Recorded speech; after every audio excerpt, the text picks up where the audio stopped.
జనగామ జిల్లా కడివెండిలో మావోయిస్టు నేత రేణుక అంత్యక్రియలకు ఏర్పాట్లు జరుగుతున్నాయి.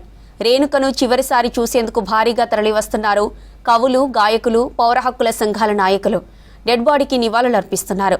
గాయకుల విప్లవ గీతాలతో కడివెండి గ్రామం హోరెత్తుతోంది. 35 ఏళ్ల కిందట రేణుక అడవి బాట పట్టారు. మావోయిస్టు పార్టీలో అంచెలంచెలుగా కీలక నేతగా ఎదిగారు. మావోయిస్టు పార్టీ మీడియా విభాగం ఇన్ఛార్జిగా పనిచేశారు రేణుక.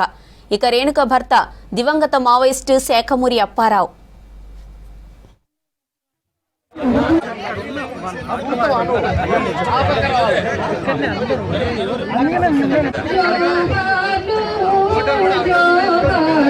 ఈ 14 నెలల్లో దాదాపుగా దగ్గర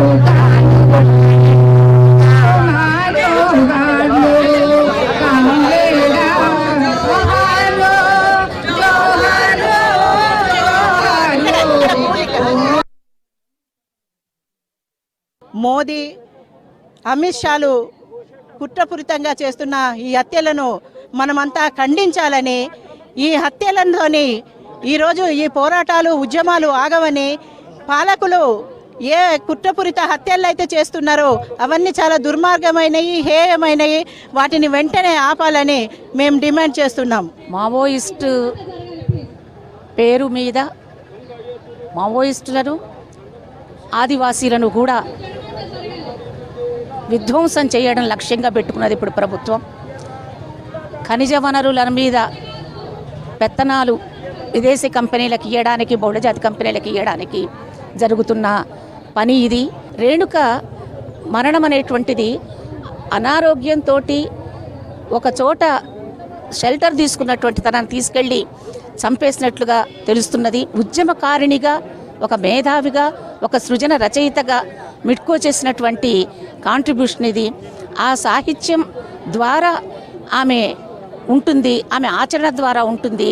ఆ ఆచరణ, ఆ సమాజ, ఆ సాహిత్యం మళ్ళీ అలాంటి మిట్కోలను సృష్టిస్తుంది. నిజంగా మీరు ఎన్కౌంటర్లను చంపుంటే ఆమె నుదుట మీద ఉన్నటువంటి కుంకుమ తిలకాన్ని ఎందుకు మలిపేసిండ్రు?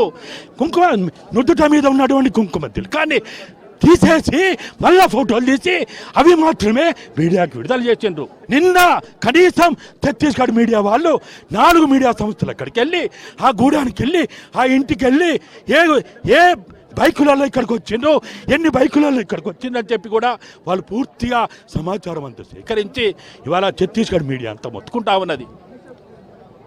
కాబట్టి ఇది ఖచ్చితంగా హత్యనే, ఇది చంపేసిండ్రు. ఇలా వాళ్ళ అమ్మ అడుగుతా ఉంది. నిన్న సాయంత్రం మేము వచ్చిన తర్వాత నా బిడ్డ మీద ఏమైనా కేసులుంటే, నా బిడ్డ నేరస్తురాలైతే ఆమెను ఎందుకు పట్టుకోలేదు, ఆమెను ఎందుకు పోలీస్ స్టేషన్ తీసుకుపోలేదు, ఆమెను ఎందుకు కోర్టుకు అప్పచెప్పలేదు, ఆమెను ఎందుకు జైలు పంపలేదు అని అడిగే ప్రశ్నలకి భారత రాజ్యాంగమా నువ్వేం సమాధానం చెప్తావు? ఓ భారత రాజ్యాంగమా, భారత రాజ్యాంగం మీద ప్రమాణం చేసినటువంటి ఓ అమిత్ షా, మోడీలారా, ఆ తల్లి అడిగే ఆ ప్రశ్నకి ఎవరు సమాధానం చెప్పాలి? ఎవరు సమాధానం చెప్పాలి? ఇది ఎన్కౌంటర్ కాదు, పూర్తిగా హత్య. ప్రధానమంత్రి మోదీ, అమిత్ షా బాహాటంగా చెప్తా ఉన్నారు, మేము మావోయిస్టులను లేకుండా చేస్తాం, చంపేస్తామని చెప్తా ఉన్నారు. ఇంకా ఎన్కౌంటర్ అనే మాట కాదు, హత్యనే. నిజంగా దీనికి కారణము భారత ప్రభుత్వం బాధ్యత వహించాలి. హత్య చేసింది మనం చూస్తూనే ఉన్నాం. వాళ్ళ అమ్మ అంటున్నది, నా బిడ్డ ఏం చేసింది, ఏం ద్రోహం చేసింది నా బిడ్డ? జైల్లో పెట్టి న్యాయము, చట్టం ఉన్నది కదా, చట్ట పరిధిలో విచారించకపోయారా అని. దానికి ఇవాళ ఏం జవాబు చెప్తారు? అంటే బాహటంగా చంపుతామని చెప్పడం అంటే ఇది ఎంత నియంతృత్వ పాలన? ఏమైనా కనీస ప్రజాస్వామ్యం ఉన్నదా? అంటే మేధావులు, జర్నలిస్టులు, సకల జనుల ప్రజలంతా కూడా నోరు విప్పకపోతే ఇట్లా దాడులు జరుగుతూనే ఉంటాయి.